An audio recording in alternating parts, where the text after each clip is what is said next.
Whereas for the side of Elite 8 now, they have got quite an array of heroes, and I'm not surprised they go for the Black Feather. I mean, Black Feather just does so well going into Celeste, and you always risk, if you do not pick up Black Feather, you risk Black Feather going over to the enemy side.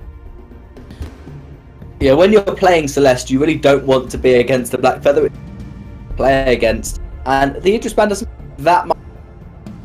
Expect a weapon Black Feather in lane against Celeste, because weapon Black Feather wants to get the items, so he needs to be put in lane, and so Idris is unlikely to be picked. But maybe they just thought, okay, they can play jungle Black Feather, we'd rather not give them the Idris, and obviously Grace is the next high priority captain, and so a nice flexible comp was picked up by Elite 8, and now J3X got a couple of options they could go. They could go with Kestrel Celeste comp, which works well for objective focus, but Black Feather does very well against. Or they could just pick up their captain and then consider maybe a Jewel in the lane, because there aren't that many power players left. And I just knew it. And if they pick Catherine now, I've had enough. That's too much overpowered prediction, because Catherine, basically you don't want to go a range laner, because then Black Feather counters you, and Glaive, Idris, and Black Feather are all off the table. So you have to go with the next best option, which is the East Asian meta of Jewel. Wow, what a pick!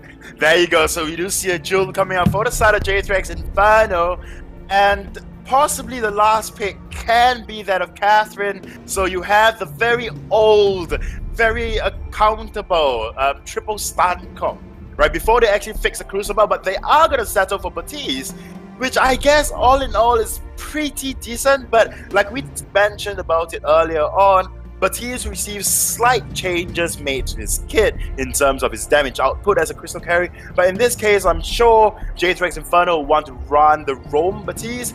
But the problem with Roam Baptiste is that you are so fragile as a roamer, and Grace is just so much more robust. You cannot stand in a duel against a Black Feather, or in fact any other heroes out there. You have to try to land your Ording and then Bad Mojo to try to stop them or slow them, but that is about it. Your greatest kit would be that of your Fearsome Shade, but all in all, I personally do not think that Baptiste is a good pickup here. There is Catherine that's on the table, and in fact there is Arden as well. And yeah, so I think the Baptiste pick is quite a good captain. Not the best, but maybe they just want extra CC. Catherine with the stun and the silence, maybe they think that the silence against Black Feather isn't that important, because he's going to be diving on Celeste anyway. He blocks the Celeste stun and then silences is pointless. But the fear to push Black Feather away from Celeste could be much better. So that would make sense why they've gone for the Roam Baptiste. And we are seeing a Samuel. I think Samuel's a really good pick, given how strong the mages are, how important all the mages are at the moment. With Celeste and Scarf being a high priority, Samuel is not seen as a stronger mage, but he still can put out almost as much poke as Celeste can. Definitely, I would have to agree with you there.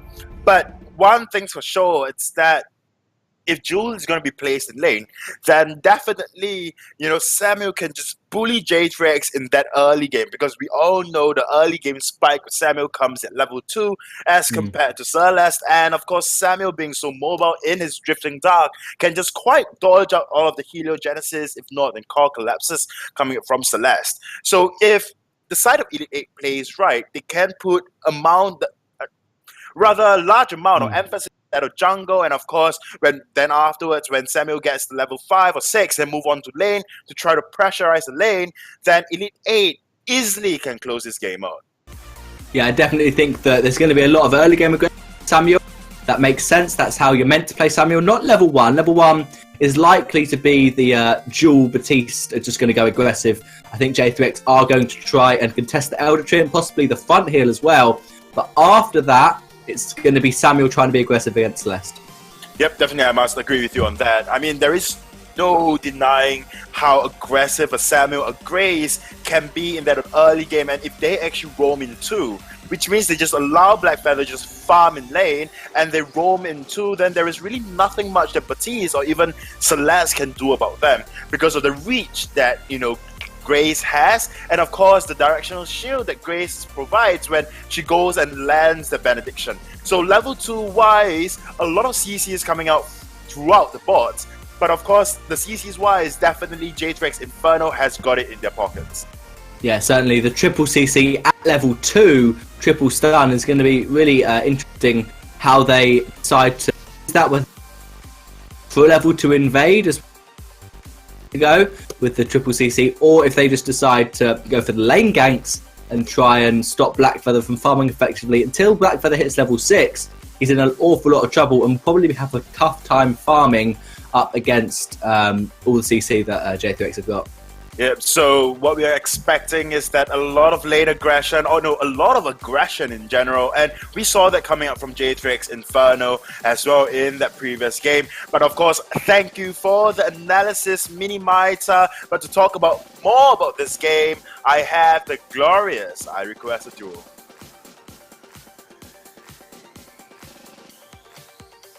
Hello, and I am back here for this second matchup between J3X and thank you, and of course to you as well, Luxura, for going through that draft, which I was watching alongside you guys, and just thinking, many with the predictions on this duel. It's great to see something different as well, a very different team comp actually being put together by putting Batiste onto that road pickup, which in general we just haven't seen much Batiste being played, especially this season as being quite new. But without a doubt, we're going to see Elite 8, Anime Save Me there on that Grace, trying to get an early aggressive stance into that fight, but not really going for it. They're leaving the rest of Hanyegas and Official Hein to just clear through this jungle slowly. I thought they'd try to maybe push for a bit more, but I've spoken a bit too soon, as Anime Save Me returning back down to the fight. Kahlua not going to have that ordained up for this first fight, instead going for the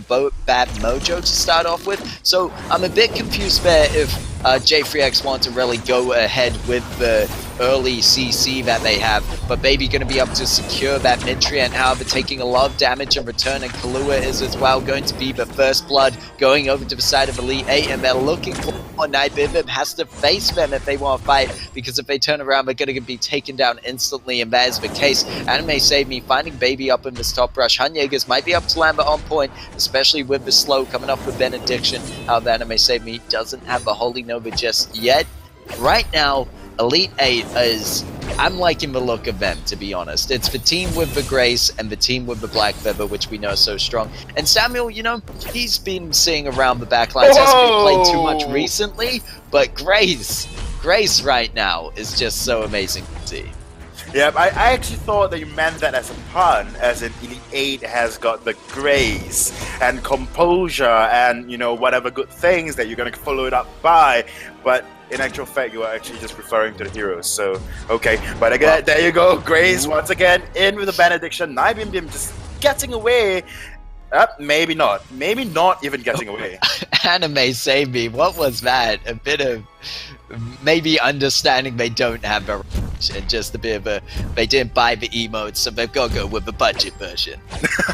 Well, yeah, maybe that is what that was, but honestly, Elite 8, or rather this early game just seems so much like Elite 8, right, as compared to the previous game.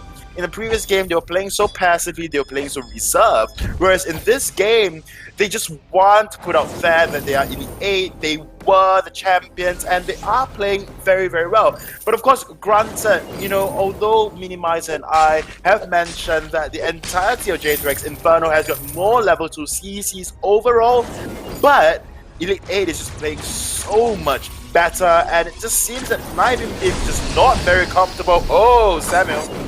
Oh yeah, Samuel does get caught out there, and there's going to be the first kill for the side of J3X Inferno. They're able to pick that one up, and I think, you know, it shows that you still need to respect the CC, and especially without having that early, well, I take that back, I was going to say without having a flex block, but Official Hein already built that up, and you can see even Hanyegas looks like with that Okard Sing and Wait might be going for just there as well. Official Hein does not want to let them get away with taking the backs, however, is going to run into the Ordained and try to do their best to cut away from that one. Uses the reflex, but it's not going to be enough, and Nightbim going to be able to pick up the kill there, and this front plating keeping them alive for so long. However, Kahlua now stuck in the 1v2 situation. There's the Holy Nova to knock them up, and they're going to be able to get the return kills there for the side of Elite 8.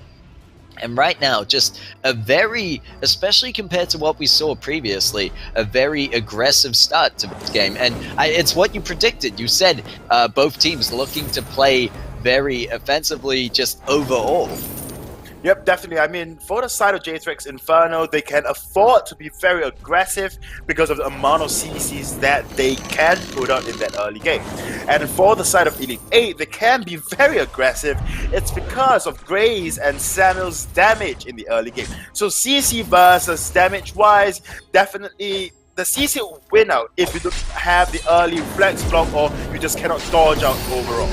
Anime Save Me need to be careful. Does get caught out, but gets blocked as they rush out of that situation. However, Rocket Jump on a fairly long cooldown. This could be the chance for Elite 8 to try push them back, because you see as soon as Nightbim turns away from the fight, right now Official Hein on that Samuel is able to do a lot of damage, and there's going to be the early Oblivion going in, already hitting level 6, and helps them secure another kill and puts Kahlua very low in this situation as Elite 8 put the pressure up on lane. Yep, there you go. So Elite 8 playing as they should be playing in that or previous game, as if now, because, you know, with the amount of damage that they have, it would be a waste if they just played as passive as they were in the previous game. Oh, Jewel just got burnt down. Indeed, and that's the thing. If the side of J3X Inferno aren't the ones being the aggressors, and they aren't fully committing to a team fight, it really puts that Jewel in a dangerous position to try turn away from that kind of fight, because there's so much damage coming out, and Jewel, although seems really tanky on the front of it, and it's why I love playing weapon-powered Jewel, although if you're not able to be in that kind of position of comfort, it's really going to turn around and bite you in the back, like literally. Yeah, but honestly, the only reason you enjoy playing Weapon Power Jewel would be because that is your side chick, the Sky. The mecha chicks. Is that what we call them? Yeah, there you go. Don't tell them. No, Right, I'm sure if anyone watches any VG8 at all over the past year, I'm sure they've had a clear reminder every time Sky has been picked up that Sky is my favorite hero. Probably always will be, even after the slight nerfs, maybe. Although we've seen a fair bit of Sky this current autumn season, and to some success, some not so much. But I think it's just the more the skill cap has definitely been raised, and why people like me can't continue. Well, yeah, true. Maybe that's the case. But back into this game, I must say the entirety of J3X, or rather the entirety of Elite 8 at this point in time, can really just push the turret. But Baby on that Celeste, she's playing so well, able to clear lane so very fast, and just trying to stay on top of the team fights and on top of Elite 8, not allowing Elite 8 to push whatsoever. And of course, figuring out that Elite 8 do not have quickest clear speed of all game, but however Elite 8 will be relentless in their push and in their siege. Yep, and we see that what now. Was that? Wow.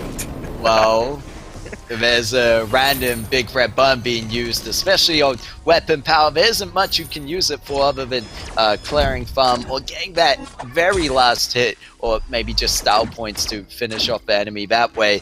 I'm not sure why big red button was just used up into the lane. Maybe a bit of precaution, thinking that Elite 8, as you said, we're putting a lot of pressure onto the lane. Could have looked for engagement there, but right now Anime Save Me doesn't want to use the Holy Nova just yet.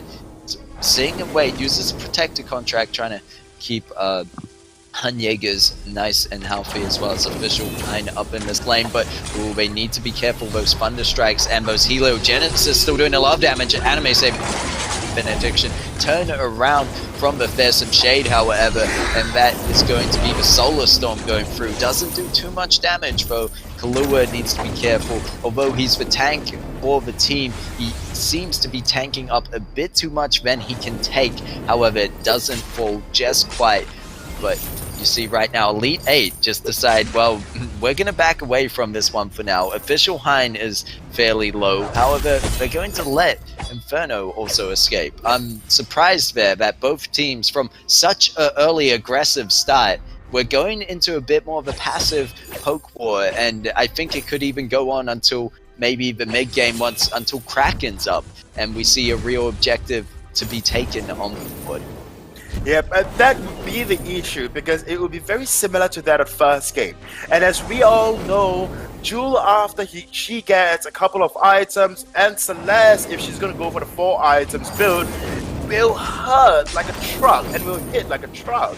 And there is really no way, unless of course Han Jaeger have got an answer to go into the backlines, immediately removing Baby from all the entirety of team fights. Problem with that is that Kahlua with that Ordain is just so impactful coming in a lot of team fights. And like Minimizer said earlier on, the Fearsome Shade, if it hits Han Jaeger has got 2 choices.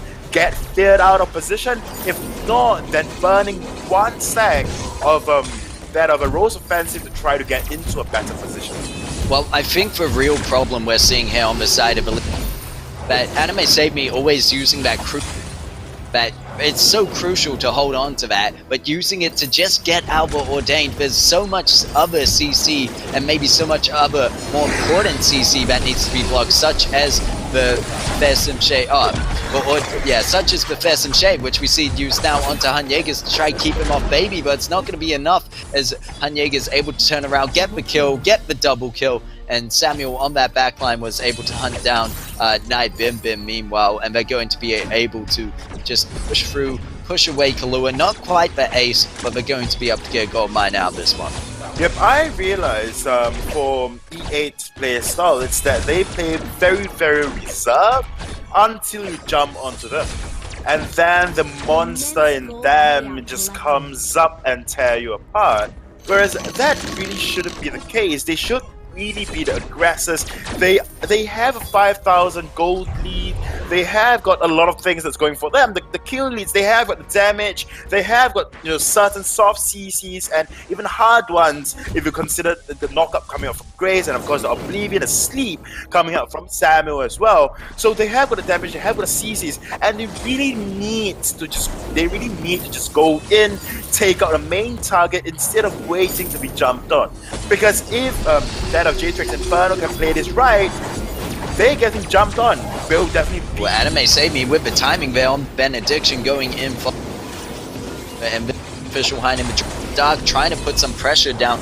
However, the enemy turret of Inferno still hasn't taken anything, and there's going to be a Solar Storm just to add a bit more damage into the situation. Night Bim Bim going to have to use rocket jumps to get out there. It's a pretty messy fight as we see Oblivion drop down on the backline, and they're going to get forced back with the Fearsome Shade, but Han Jaegers is not done. Going to be able to pick up a kill with the help of Official Hein, and Anime Save Me using that divine intervention to keep him alive under turret for so long. And Elite 8 should be able to clear this wave and push in, taking the first turret of the game finally. And right there I was actually thinking, it was so much going on in that fight that it could have turned around easily for Inferno if they had landed the important and crucial CC. They just need to work on chaining it.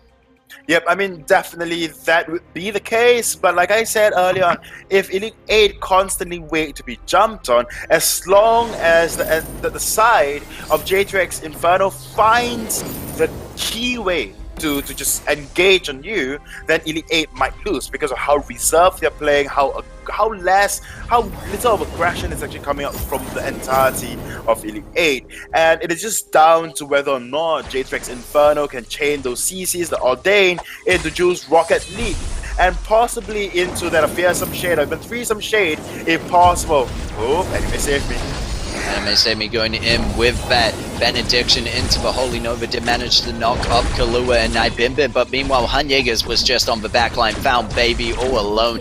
picked up the kill and the double for the ace, and that's going to be Elite 8 pushing on to the next turret, just winning fight after fight right now, and it's looking very good for them. And we talked about this earlier of how we were looking at Elite 8's team comp, and it just looks so much better, although on paper there's a lot of CC to work with, and that early CC that J3X Inferno had available to them, it's just the team comp that has Grace on it.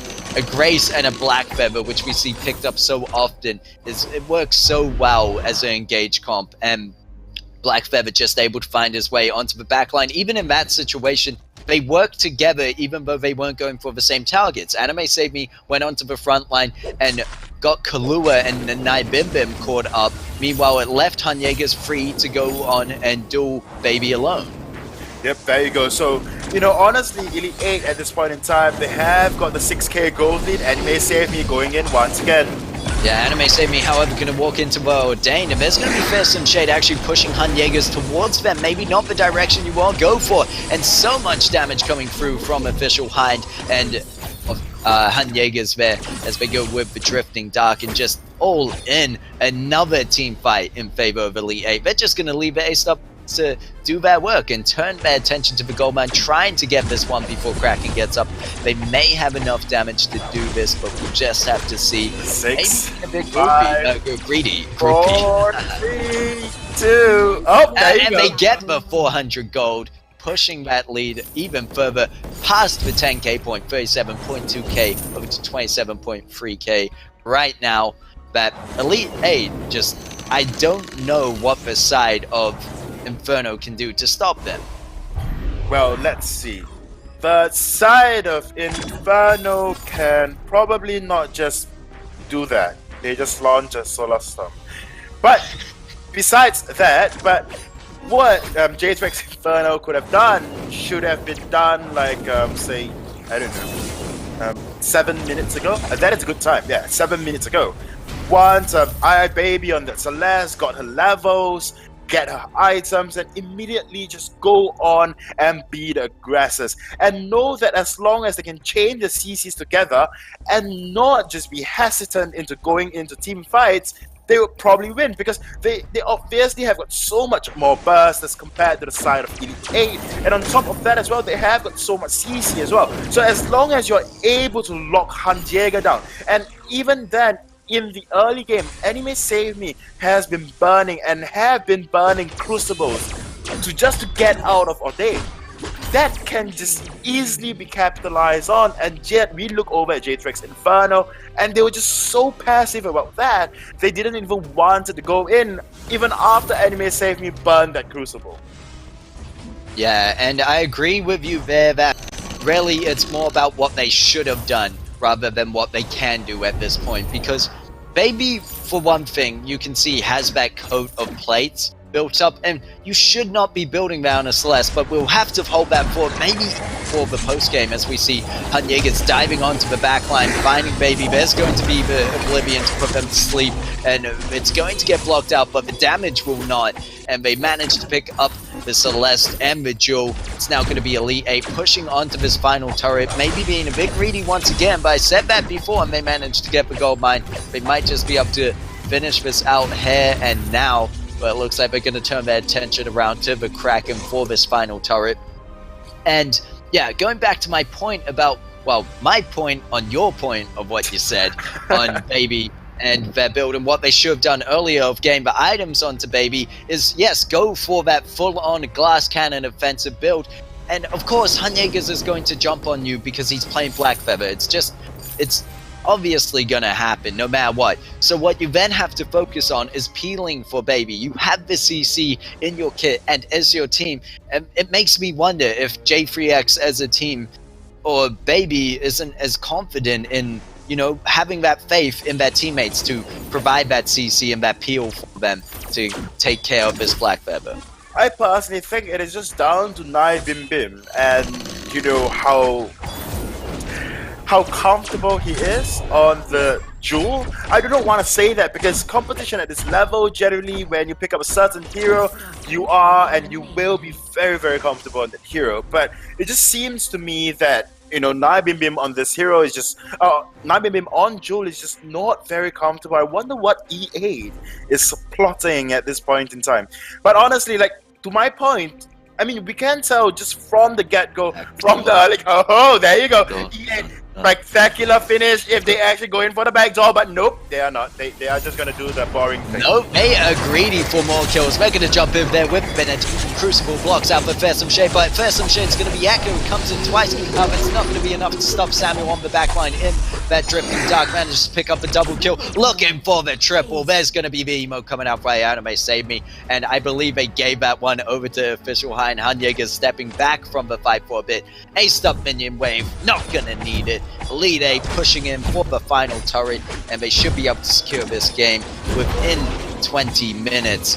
2 to 22 kills. Very well played by them, and you can see from a bit back that they had what we call the 10k gold lead, where it's very, very hard to come back from. So Elite 8 just very much in control of that match, and GG, well played. GG, well played indeed. And at this point in time, I can safely say I Baby on the Celeste should probably just go cry to Baby by Justin Bieber. But of course, to break this match down more for us, we have Minimizer. Thank you for that, Luxuria, and well played to 8.